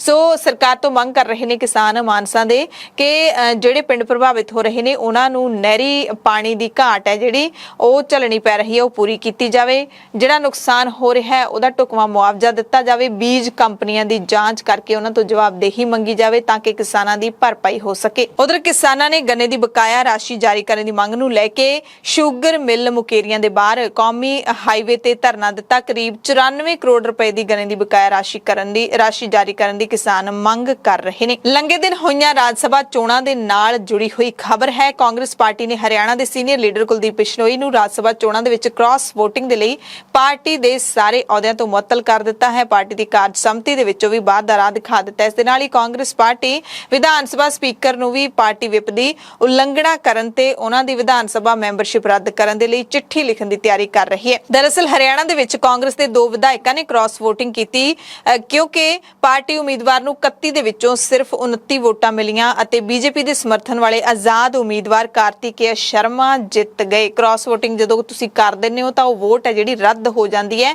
ਇਸੇ ਕਰਕੇ ਪਾਰਟੀ ਨੇ ਇਹਨਾਂ ਦੇ ਖਿਲਾਫ ਕਾਰਵਾਈ ਕੀਤੀ ਹੈ, ਕਿਉਂਕਿ ਜੇ 2 ਵੋਟਾਂ ਉਹ ਪੈ ਜਾਂਦੀਆਂ 29 ਤੋਂ ਬਾਅਦ 2 ਵੋਟਾਂ ਜਿਹੜੀਆਂ ਕ੍ਰਾਸ ਵੋਟਿੰਗ ਵਾਲੀਆਂ ਸਹੀ ਹੁੰਦੀਆਂ ਤਾਂ 31 ਵੋਟਾਂ ਨੇ ਜਿਹੜੀਆਂ ਉਹ ਕਾਂਗਰਸ ਨੂੰ ਪੈਣੀਆਂ ਸੀ ਤੇ ਬੀਜੇਪੀ ਦੀਆਂ 29 ਵੋਟਾਂ ਰਹਿ ਜਾਣੀਆਂ ਸੀ। ਤੇ ਇਹਨਾਂ ਵੋਟਾਂ ਨੂੰ ਲੈ ਕੇ ਮਹਾਰਾਸ਼ਟਰ ਤੇ ਹਰਿਆਣਾ ਦੇ ਵਿੱਚ ਚੋਣ ਨਿਯਮਾਂ ਦੀ ਕਥਿਤ ਉਲੰਘਣਾ ਹੋਈ। ਕ੍ਰਾਸ ਵੋਟਿੰਗ ਦੇ ਦੋਸ਼ਾਂ ਕਾਰਨ ਸ਼ੁੱਕਰਵਾਰ ਨੂੰ ਵੋਟਾਂ ਦੀ ਗਿਣਤੀ ਵਿੱਚ ਕਰੀਬ 8 ਘੰਟੇ ਦੀ ਦੇਰੀ ਹੋਈ ਤੇ ਰਾਜ ਸਭਾ ਦੀਆਂ ਜਿਹੜੀਆਂ 16 ਸੀਟਾਂ ਦੇ ਲਈ 4 ਸੂਬਿਆਂ ਦੇ ਵਿੱਚ ਵੋਟਾਂ ਪਈਆਂ, ਉਹਨਾਂ ਦੇ ਵਿੱਚੋਂ 9 ਸੀਟਾਂ ਭਾਜਪਾ ਨੇ ਜਿੱਤ ਲਈਆਂ ਨੇ। ਕਾਂਗਰਸ ਨੇ ਰਾਜਸਥਾਨ ਦੇ ਵਿੱਚ 3 ਸੀਟਾਂ ਜਿੱਤੀਆਂ ਨੇ। ਮਹਾਰਾਸ਼ਟਰ ਵਿੱਚ ਕਾਂਗਰਸ ਤੇ ਸ਼ਿਵ ਸੈਨਾ ਦੇ ਗੱਠਜੋੜ ਨੇ 3 ਸੀਟਾਂ ਜਿੱਤੀਆਂ ਨੇ। ਮਹਾਰਾਸ਼ਟਰ ਦੀਆਂ 6 ਦੇ ਵਿੱਚੋਂ 3 ਸੀਟਾਂ ਤੇ ਬੀਜੇਪੀ ਅਤੇ 3 ਸੀਟਾਂ ਤੇ ਮਹਾ ਵਿਕਾਸ ਗੱਠਜੋੜ ਜਿੱਤਿਆ ਹੈ। ਪੰਜਾਬ ਦੇ ਵਿੱਚ ਕਾਂਗਰਸ ਪ੍ਰਧਾਨ ਅਮਰਿੰਦਰ ਸਿੰਘ ਰਾਜਾ ਵੜਿੰਗ ਨੇ ਕਿਹਾ ਕਿ ਅਨੁਸ਼ਾਸਨਹੀਣਤਾ ਦੇ ਪ੍ਰਤੀ ਪਾਰਟੀ ਦੀ ਜ਼ੀਰੋ ਟੋਲਰੈਂਸ ਨੀਤੀ ਜਾਰੀ ਰਹੇਗੀ। ਇਸੇ ਤਹਿਤ ਜੈਬ ਸਿੰਘ ਰਤੋਲਾਨ ਨੂੰ ਪਾਰਟੀ ਵਿਰੋਧੀ ਗਤੀਵਿਧੀਆਂ ਕਰਕੇ ਪਾਰਟੀ ਦੀ ਮੁੱਢਲੀ ਮੈਂਬਰਸ਼ਿਪ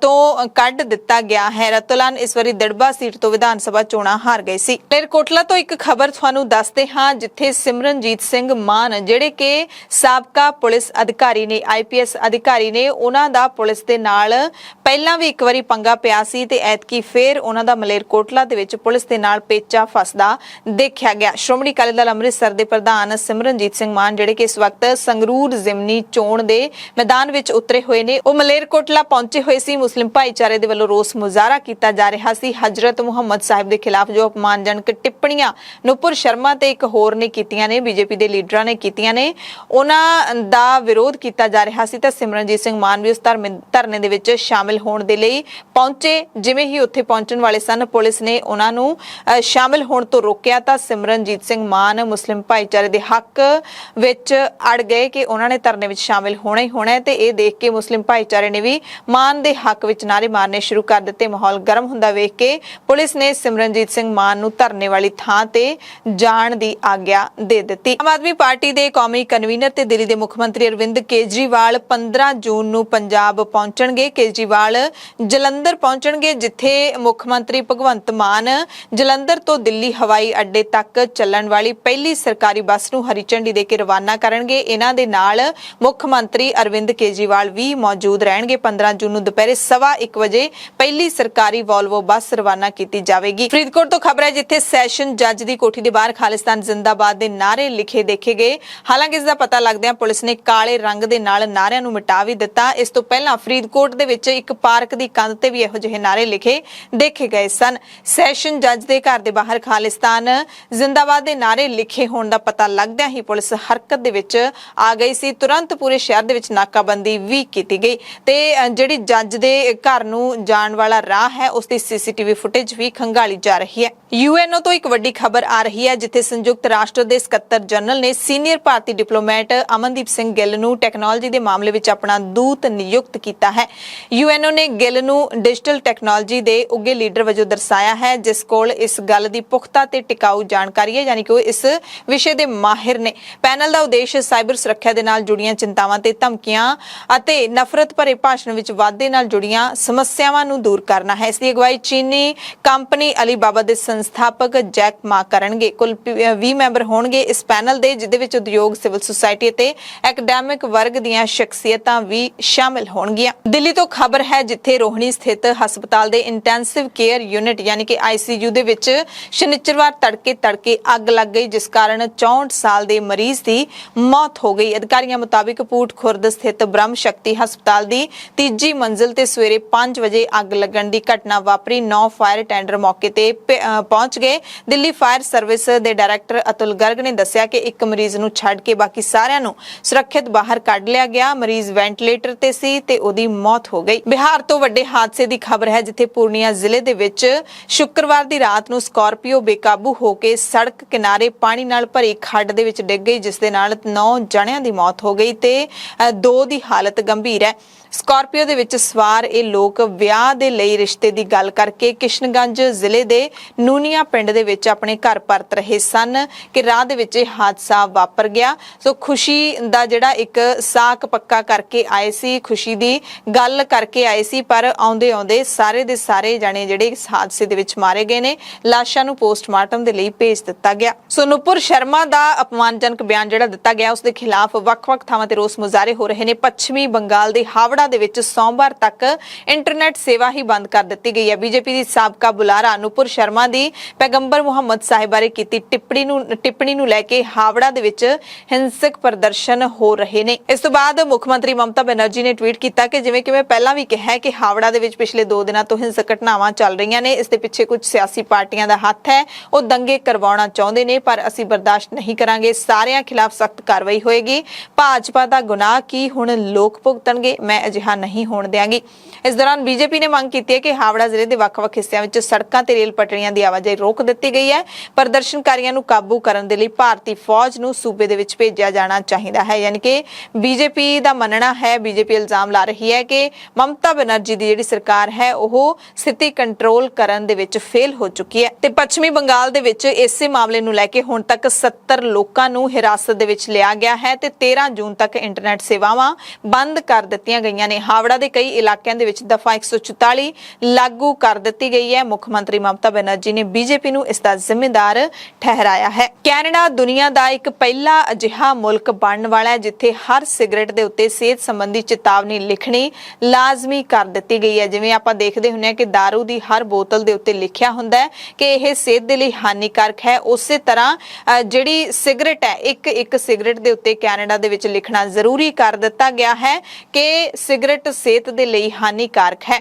ਇਸ ਤੋਂ ਪਹਿਲਾਂ ਦੇਸ਼ ਦੇ ਵਿੱਚ ਤੰਬਾਕੂ ਉਤਪਾਦਾਂ ਦੀ ਪੈਕਿੰਗ ਤੇ ਚੇਤਾਵਨੀ ਦੇ ਵਜੋਂ ਗ੍ਰਾਫਿਕ ਤਸਵੀਰ ਲਾਉਣ ਦੀ ਨੀਤੀ ਲਾਗੂ ਕੀਤੀ ਗਈ ਸੀ। 2 ਦਹਾਕੇ ਪਹਿਲਾਂ ਸ਼ੁਰੂ ਹੋਈ ਇਸ ਨੀਤੀ ਨੂੰ ਦੁਨੀਆ ਭਰ ਦੇ ਵਿੱਚ ਅਪਣਾਇਆ ਗਿਆ ਹੈ ਤੇ ਹੁਣ ਦੁਨੀਆ ਭਰ ਦੇ ਵਿੱਚ ਪਹਿਲੀ ਵਾਰੀ ਕੈਨੇਡਾ ਦੇ ਵਿੱਚ ਹੋਣ ਜਾ ਰਿਹਾ ਹੈ ਜਦੋਂ ਸਿਗਰਟ ਦੇ ਉੱਤੇ ਸਿਹਤ ਸੰਬੰਧੀ ਚੇਤਾਵਨੀ ਲਿਖੀ ਜਾਵੇਗੀ। ਪਰ ਬੜੇ ਅਫਸੋਸ ਦੀ ਗੱਲ ਹੈ ਕਿ ਲਿਖਣ ਦੇ ਬਾਵਜੂਦ ਵੀ ਲੋਕ ਅਜਿਹੇ ਪਦਾਰਥਾਂ ਦਾ, ਜ਼ਹਿਰੀਲੇ ਪਦਾਰਥਾਂ ਦਾ ਸੇਵਨ ਕਰਦੇ ਨੇ ਜਿਹੜੇ ਉਹਨਾਂ ਦੇ ਸਰੀਰ ਨੂੰ ਅੰਦਰ ਜਾ ਕੇ ਗਾਲ ਦਿੰਦੇ ਨੇ। ਅਮਰੀਕਾ ਤੋਂ ਖਬਰ ਹੈ ਜਿੱਥੇ ਬਜ਼ੁਰਗਾਂ ਨੂੰ ਠੱਗਣ ਦੇ ਦੋਸ਼ ਵਿੱਚ ਇੱਕ ਭਾਰਤੀ ਨੂੰ ਗ੍ਰਿਫਤਾਰ ਕੀਤਾ ਗਿਆ ਹੈ ਜਿਸ ਨੇ ਭਾਰਤੀਆਂ ਨੂੰ ਸ਼ਰਮਸਾਰ ਕਰ ਦਿੱਤਾ ਹੈ। ਅਮਰੀਕਾ ਦੇ ਕਾਨੂੰਨ ਲਾਗੂ ਕਰਨ ਵਾਲੇ ਅਧਿਕਾਰੀਆਂ ਨੇ ਵਰਜੀਨੀਆ ਦੇ ਵਿੱਚ ਭਾਰਤੀ ਨਾਗਰਿਕ ਨੂੰ ਕਾਬੂ ਕੀਤਾ ਹੈ ਜਿਸ ਤੇ ਦੇਸ਼ ਭਰ ਦੇ ਵਿੱਚ ਬਜ਼ੁਰਗਾਂ ਨੂੰ ਨਿਸ਼ਾਨਾ ਬਣਾਉਣ ਵਾਲੇ ਘਪਲੇ ਦੇ ਵਿੱਚ ਸ਼ਾਮਿਲ ਹੋਣ ਦੇ ਦੋਸ਼ ਲੱਗੇ ਨੇ। ਅਨਿਰੁੱਧ ਕਾਲਕੋਟ ਉਮਰ ਸਿਰਫ 24 ਸਾਲ ਦੀ ਹੈ। 24 ਸਾਲ ਦੇ ਨੌਜਵਾਨ ਹੈ। ਉਸ ਨੂੰ ਹਿਊਸਟਨ ਦੇ ਵਿੱਚ ਮੈਜਿਸਟ੍ਰੇਟ ਦੇ ਸਾਹਮਣੇ ਪੇਸ਼ ਕੀਤਾ ਗਿਆ। ਕਾਲਕੋਟ ਤੇ ਸਾਜ਼ਿਸ਼ ਰਚਨ ਤੇ ਧੋਖਾਧੜੀ ਦਾ ਦੋਸ਼ ਲੱਗਿਆ। ਇਸ ਕੇਸ ਦਾ ਇੱਕ ਹੋਰ ਮੁਲਜ਼ਮ MD ਆਜ਼ਾਦ, ਉਹਦੀ ਉਮਰ ਵੀ ਸਿਰਫ 25 ਸਾਲ ਹੈ। ਉਹ ਹਿਊਸਟਨ ਦੇ ਵਿੱਚ ਗੈਰ ਕਾਨੂੰਨੀ ਤੌਰ ਤੇ ਰਹਿ ਰਿਹਾ ਸੀ। 2020 ਦੇ ਵਿੱਚ ਪਹਿਲੀ ਵਾਰੀ ਇਸ ਨੂੰ ਮੁਲਜ਼ਮ ਬਣਾਇਆ ਗਿਆ। ਦੋਵਾਂ ਦੇ ਦੋਸ਼ ਹੈ ਕਿ ਇਹਨਾਂ ਨੇ ਲੋਕਾਂ ਨੂੰ ਕਈ ਵਾਰੀ ਪਰੇਸ਼ਾਨ ਕੀਤਾ, ਪੈਸਾ ਨਾ ਦੇਣ ਤੇ ਹਮਲੇ ਕਰਨ ਦੀ ਧਮਕੀ ਵੀ ਦਿੱਤੀ। ਫਰਜ਼ੀ ਸਕੀਮ ਚਲਾਉਣ ਦੇ ਇਸ ਘਪਲੇ ਦੇ ਵਿੱਚ 3 ਮੁਲਜ਼ਮ ਸੁਮਿਤ ਕੁਮਾਰ ਸਿੰਘ 24 ਸਾਲ ਦਾ, ਹਿਮਾਂਸ਼ੂ ਕੁਮਾਰ 24 ਸਾਲ ਦਾ, MD ਹਸੀਬ 26 ਸਾਲ ਇਹ ਪਹਿਲਾਂ ਹੀ ਮੁਕੱਦਮੇ ਦਾ ਸਾਹਮਣਾ ਕਰ ਰਹੇ ਨੇ ਤੇ ਉਹਨਾਂ ਨੂੰ ਸਜ਼ਾ ਵੀ ਸੁਣਾਈ ਜਾਵੇਗੀ। ਛੇਤੀ ਸਜ਼ਾ ਸੁਣਾਈ ਜਾਏਗੀ ਤੇ ਬਹੁਤ ਹੀ ਸ਼ਰਮਸਾਰ ਕਰਨ ਵਾਲੀ ਗੱਲ ਹੈ ਕਿ ਸਾਰੇ ਦੇ ਸਾਰੇ ਠੱਗ ਭਾਰਤ ਦੇ ਰਹਿਣ ਵਾਲੇ ਨੇ। ਚੀਨ ਨੇ ਪੂਰਬੀ ਲੱਦਾਖ ਦੇ ਨਾਲ ਲੱਗਦੇ ਸਰਹੱਦੀ ਇਲਾਕੇ ਦੇ ਵਿੱਚ 25 ਲੜਾਕੂ ਜਹਾਜ਼ ਤੈਨਾਤ ਕਰ ਦਿੱਤੇ ਨੇ। ਇਸ ਵਿੱਚ ਚੀਨ ਦੇ J-11 ਅਤੇ J-20 ਲੜਾਕੂ ਜਹਾਜ਼ ਵੀ ਸ਼ਾਮਿਲ ਨੇ ਜਿਨ੍ਹਾਂ ਨੂੰ ਚੀਨੀ ਹਵਾਈ ਫੌਜ ਨੇ ਹੋਟਨ ਹਵਾਈ ਅੱਡੇ ਤੇ ਰੱਖਿਆ ਹੈ। ਭਾਰਤੀ ਏਜੰਸੀਆਂ ਨੇ ਪੀਪਲਜ਼ ਲਿਬਰੇਸ਼ਨ ਆਰਮੀ ਦੀਆਂ ਹਵਾਈ ਫੌਜ ਦੀਆਂ ਗਤੀਵਿਧੀਆਂ ਤੇ ਤਿੱਖੀ ਨਜ਼ਰ ਰੱਖੀ ਹੋਈ ਹੈ। ਭਾਰਤ ਦੇ ਨਾਲ-ਨਾਲ LAC ਉੱਤਰ ਦੇ ਵਿੱਚ ਲੱਦਾਖ ਤੋਂ ਉੱਤਰ ਪੂਰਬ ਦੇ ਵਿੱਚ ਅਰੁਣਾਚਲ ਪ੍ਰਦੇਸ਼ ਤੱਕ ਫੈਲੀ ਹੋਈ ਹੈ। ਚੀਨ ਦੀ ਇਹ ਗਤੀਵਿਧੀ ਅਜਿਹੇ ਸਮੇਂ ਦੇ ਵਿੱਚ ਸਾਹਮਣੇ ਆਈ ਹੈ ਜਦੋਂ ਅਮਰੀਕਾ ਨੇ ਚੀਨੀ ਸਰਹੱਦ ਤੇ ਚੀਨੀ ਫੌਜ ਦੇ ਬੁਨਿਆਦੀ ਢਾਂਚੇ ਦੇ ਵਿਕਾਸ ਨੂੰ ਖਤਰਨਾਕ ਦੱਸਿਆ ਹੈ ਤੇ ਚੀਨੀ ਫੌਜ ਦਾ ਜਹਾਜ਼ ਜਿਹੜਾ J-20 ਹੈ 1 ਘੰਟੇ ਦੇ ਵਿੱਚ 2100 ਕਿਲੋਮੀਟਰ ਦੀ ਦੂਰੀ ਤੈਅ ਕਰ ਸਕਦਾ ਹੈ। ਹੋਤਾਨ ਤੋਂ ਦਿੱਲੀ ਦੀ ਹਵਾਈ ਦੂਰੀ ਹੈ ਜਿਹੜੀ ਲਗਭਗ 1000 ਕਿਲੋਮੀਟਰ ਹੈ ਤੇ ਜੇ ਜਹਾਜ਼ ਚਲਾਇਆ ਜਾਂਦਾ ਹੈ ਤਾਂ ਇਸ ਨੂੰ ਇੱਥੇ ਪਹੁੰਚਣ ਦੇ ਵਿੱਚ ਸਿਰਫ ਅੱਧਾ ਘੰਟਾ ਹੀ ਲੱਗੂਗਾ। ਤੇ ਇੰਡੀਆ ਟੁਡੇ ਅਖਬਾਰ ਦੀ ਇੱਕ ਰਿਪੋਰਟ ਇਹ ਵੀ ਦੱਸਦੀ ਹੈ ਕਿ ਚੀਨ ਨੇ ਕਾਸ਼ਗਰ, ਹੋਤਾਨ ਅਤੇ ਨਗਾਰੀ ਗੁੰਸਾ ਦੇ 에ਅਰਬੇਸ ਨੂੰ ਅਪਗ੍ਰੇਡ ਕਰ ਦਿੱਤਾ ਹੈ ਤਾਂ ਜੋ ਹੋਰ ਫੌਜੀਆਂ ਦੀ ਆਵਾਜਾਈ ਹੈ ਜਿਹੜੀ ਇੱਥੇ ਵਧਾਈ ਜਾ ਸਕੇ। ਰੱਖਿਆ ਸੂਤਰਾਂ ਨੇ ਦੱਸਿਆ ਕਿ ਚੀਨ ਨੇ ਪਹਿਲੇ ਕੁਝ ਦਿਨਾਂ ਦੇ ਵਿੱਚ ਸਰਹੱਦੀ ਖੇਤਰਾਂ ਦੇ ਵਿੱਚ ਲੜਾਕੂ ਜਹਾਜ਼ਾਂ ਦੀ ਗਿਣਤੀ ਦੁੱਗਣੀ ਕਰ ਦਿੱਤੀ ਹੈ। ਇਸੇ ਮਸਲੇ ਦੇ ਉੱਤੇ ਕਾਂਗਰਸ ਲਗਾਤਾਰ ਬੀਜੇਪੀ ਨੂੰ ਘੇਰਦੀ ਆ ਰਹੀ ਹੈ ਕਿ ਚੀਨ ਦੀਆਂ ਫੌਜਾਂ ਇੱਧਰ ਨੂੰ ਲਗਾਤਾਰ ਵਧ ਰਹੀਆਂ ਨੇ ਪਰ ਭਾਰਤ ਦੀ ਜਿਹੜੀ ਚੁੱਪੀ ਹੈ, ਭਾਰਤ ਦੀ ਬੀਜੇਪੀ ਸਰਕਾਰ ਦੀ ਚੁੱਪੀ ਹੈ ਉਹ ਕਿਉਂ ਬਣੀ ਹੋਈ ਹੈ ਤੇ ਇਹ ਚੁੱਪੀ ਬਹੁਤ ਹੀ ਖਤਰਨਾਕ ਹੈ। ਤੇ ਭਾਰਤ ਤੇ ਚੀਨ ਦਰਮਿਆਨ ਜਿਹੜਾ ਤਣਾਅ ਵਧ ਰਿਹਾ ਹੈ ਉਸ ਮਸਲੇ ਤੇ ਅਮਰੀਕਾ ਨੇ ਵੀ ਚਿੰਤਾ ਜਤਾਈ ਹੈ ਅਤੇ ਇਹ ਕਿਹਾ ਕਿ ਅਸੀਂ ਭਾਰਤ ਦਾ ਸਾਥ ਦੇਵਾਂਗੇ। ਸਿੰਗਾਪੁਰ ਦੇ ਵਿੱਚ ਸ਼ਾਂਗਰੀ-ਲਾ ਡਾਇਲਾਗ ਦੇ ਵਿੱਚ ਬੋਲਦੇ ਹੋਏ ਅਮਰੀਕਾ ਦੇ ਰੱਖਿਆ ਸਕੱਤਰ ਲਾਇਡ ਜੇਮਸ ਆਸਟਨ ਨੇ ਚੀਨ ਦੇ ਹਮਲਾਵਰ ਰੁਖ ਤੇ ਚਿੰਤਾ ਵਚਨਬੱਧਤਾ ਜ਼ਾਹਿਰ ਕਰਦੇ ਹੋਏ ਭਾਰਤ ਦਾ ਸਾਥ ਦੇਣ ਦਾ ਬਿਆਨ ਦਿੱਤਾ ਹੈ। ਉਹਨਾਂ ਨੇ ਕਿਹਾ ਕਿ ਚੀਨ ਭਾਰਤ ਦੇ ਨਾਲ ਸਰਹੱਦ ਤੇ ਆਪਣੀ ਸਥਿਤੀ ਨੂੰ ਲਗਾਤਾਰ ਮਜ਼ਬੂਤ ਕਰ ਰਿਹਾ ਹੈ, ਪਰ ਅਮਰੀਕਾ ਆਪਣੇ ਦੋਸਤਾਂ ਦੇ ਨਾਲ ਖੜਾ ਹੈ ਕਿਉਂਕਿ ਉਹ ਆਪਣੇ ਅਧਿਕਾਰਾਂ ਨੂੰ ਬਰਕਰਾਰ ਰੱਖਦੇ ਨੇ, ਕਿਉਂਕਿ ਆਪਣੇ ਖੇਤਰੀ ਦਾਅਵੇ ਦੇ ਲਈ ਯੁੱਧ ਤੇ ਜ਼ੋਰ ਅਤੇ ਜਿਹੜਾ ਹਾਵੀ ਦ੍ਰਿਸ਼ਟੀਕੋਣ ਹੈ ਉਸ ਨੂੰ ਅਪਣਾਉਂਦਾ ਹੈ। ਅਮਰੀਕਾ ਤੋਂ ਖਬਰ ਹੈ ਜਿੱਥੇ ਮਹਿੰਗਾਈ ਨੇ 4 ਦਹਾਕਿਆਂ ਦਾ ਰਿਕਾਰਡ ਤੋੜ ਦਿੱਤਾ। ਮਹਿੰਗਾਈ ਦਰ ਦੇ ਵਿੱਚ ਮਈ ਮਹੀਨੇ ਦੇ ਵਿੱਚ 8.6% ਦੇ ਨਾਲ 4 ਦਹਾਕਿਆਂ ਦੇ ਵਿੱਚ ਮਹਿੰਗਾਈ ਇੱਥੇ ਸਭ ਤੋਂ ਉੱਚੇ ਪੱਧਰ ਤੇ ਪਹੁੰਚ ਗਈ ਹੈ। ਗੈਸ, ਭੋਜਨ ਤੇ ਹੋਰ ਜ਼ਰੂਰੀ ਵਸਤੂਆਂ ਦੀਆਂ ਕੀਮਤਾਂ ਵਧਣ ਦੇ ਕਾਰਨ ਅਮਰੀਕਾ ਦੇ ਵਿੱਚ ਮਹਿੰਗਾਈ ਕਾਫੀ ਵੱਧ ਗਈ ਹੈ। US ਡਿਪਾਰਟਮੈਂਟ ਆਫ ਲੇਬਰ ਦੇ ਵੱਲੋਂ ਜਾਰੀ ਅੰਕੜਿਆਂ ਮੁਤਾਬਿਕ ਸਾਲ ਪਹਿਲਾਂ ਦੇ ਮੁਕਾਬਲੇ ਮਈ 2022 ਦੇ ਵਿੱਚ ਮਹਿੰਗਾਈ ਦੀ ਦਰ ਵਿੱਚ 8.6% ਦਾ ਵਾਧਾ ਹੋਇਆ ਸੀ। ਪੈਗੰਬਰ ਮੁਹੰਮਦ ਸਾਹਿਬ ਮਾਮਲੇ ਦੇ ਨਾਲ ਜੁੜੀ ਹੋਈ ਖਬਰ ਹੈ ਜਿਹੜੀ ਉਹ ਯੂਪੀ ਤੋਂ ਆ ਰਹੀ ਹੈ, ਜਿੱਥੇ ਇਸ ਮਸਲੇ ਦੇ ਵਿੱਚ ਵਿਰੋਧ ਕਰਨ ਵਾਲੇ 230 ਜਣਿਆਂ ਨੂੰ ਗ੍ਰਿਫਤਾਰ ਕੀਤਾ ਗਿਆ। ਰਾਂਚੀ ਦੇ ਵਿੱਚ 2 ਜਣਿਆਂ ਦੀ ਮੌਤ ਹੋ ਗਈ ਹੈ। ਬੀਜੇਪੀ ਦੀ ਸਾਬਕਾ ਬੁਲਾਰਾ ਨੇ ਜੋ ਜ਼ਹਿਰ ਭਰਿਆ ਬਿਆਨ ਦਿੱਤਾ ਹੈ ਉਸ ਨੂੰ ਲੈ ਕੇ ਸਾਰਾ ਕੁਝ ਤਹਿਸ ਨਹਿਸ ਹੋ ਗਿਆ। ਲੋਕਾਂ ਦੇ ਵਿੱਚ ਜੋ ਸ਼ਾਂਤੀ ਦੇ ਨਾਲ, ਅਮਨ ਸ਼ਾਂਤੀ ਦੇ ਨਾਲ ਰਹਿ ਰਹੇ ਸੀ, ਉਹ ਸੜਕਾਂ ਤੇ ਉਤਰ ਆਏ ਨੇ। ਆਪਣੇ ਪੈਗੰਬਰ ਦੇ ਖਿਲਾਫ ਇੰਨੀ ਅਪਮਾਨਜਨਕ ਟਿੱਪਣੀ ਦੇ ਵਿਰੋਧ ਵਿੱਚ ਰੋਸ ਮੁਜ਼ਾਹਰੇ ਕਰ ਰਹੇ ਨੇ। ਝਾਰਖੰਡ ਦੀ ਰਾਜਧਾਨੀ ਰਾਂਚੀ ਦੇ ਵਿੱਚ ਹੋਈ ਹਿੰਸਾ ਦੇ ਵਿੱਚ 2 ਲੋਕਾਂ ਦੀ ਮੌਤ ਹੋ ਗਈ ਹੈ, ਜਦਕਿ ਯੂਪੀ ਦੇ ਵਿੱਚ 230 ਜਣਿਆਂ ਨੂੰ ਗ੍ਰਿਫਤਾਰ ਕੀਤਾ ਗਿਆ ਹੈ। ਤੇ ਅਜਿਹੇ ਜਿਹੜੇ ਰੋਸ ਮੁਜ਼ਾਹਰੇ ਨੇ ਉਹ ਕੱਲੇ ਭਾਰਤ ਦੇ ਵੱਖ-ਵੱਖ ਸੂਬਿਆਂ ਦੇ ਵਿੱਚ ਨਹੀਂ, ਬਲਕਿ ਭਾਰਤ ਤੋਂ ਬਾਹਰ ਬਹੁਤ ਸਾਰੇ ਮੁਲਕਾਂ ਦੇ ਵਿੱਚ ਹੋ ਰਹੇ ਨੇ, ਪਰ ਭਾਰਤ ਸਰਕਾਰ ਇਸ ਤੇ ਲਗਾਤਾਰ ਚੁੱਪ ਹੈ। ਇਸੇ ਮਸਲੇ ਤੇ ਪਾਕਿਸਤਾਨ ਦੇ ਪ੍ਰਧਾਨ ਮੰਤਰੀ ਸ਼ਾਹਬਾਜ਼ ਸ਼ਰੀਫ ਨੇ ਕਿਹਾ ਕਿ ਭਾਰਤ ਦੇ ਵਿੱਚ ਬੀਜੇਪੀ ਲੀਡਰਾਂ ਦੀ ਪੈਗੰਬਰ ਤੇ ਕੀਤੀ ਗਈ ਟਿੱਪਣੀ ਦੇ ਖਿਲਾਫ ਦੇਸ਼ ਦੀ ਸੰਸਦ ਵਿੱਚ ਬਹਿਸ ਕਰਕੇ ਇੱਕ ਪ੍ਰਸਤਾਵ ਪਾਸ ਕੀਤਾ ਜਾਣਾ ਚਾਹੀਦਾ ਹੈ। ਐਮਰਜੈਂਸੀ ਬੁਲੇਟਿਨ ਦੇ ਵਿੱਚ ਤੁਹਾਡੇ ਸਭ ਤੋਂ ਇੱਥੇ ਇਜਾਜ਼ਤ ਚਾਹੁੰਦੇ ਹਾਂ। ਤੁਸੀਂ ਸਾਰੇ ਆਪਣਾ ਧਿਆਨ ਰੱਖਿਓ, ਲੋੜਵੰਦਾਂ ਦੀ ਮਦਦ ਜ਼ਰੂਰ ਕਰਦੇ ਰਿਹਾ ਕਰੋ ਤੇ ਅਫਵਾਹਾਂ ਤੋਂ ਬਚ ਕੇ ਰਿਹਾ ਕਰੋ। ਸਵੇਰ ਦੀਆਂ ਖਬਰਾਂ 'ਚ ਫੇਰ ਮਿਲਾਂਗੇ। ਧੰਨਵਾਦ।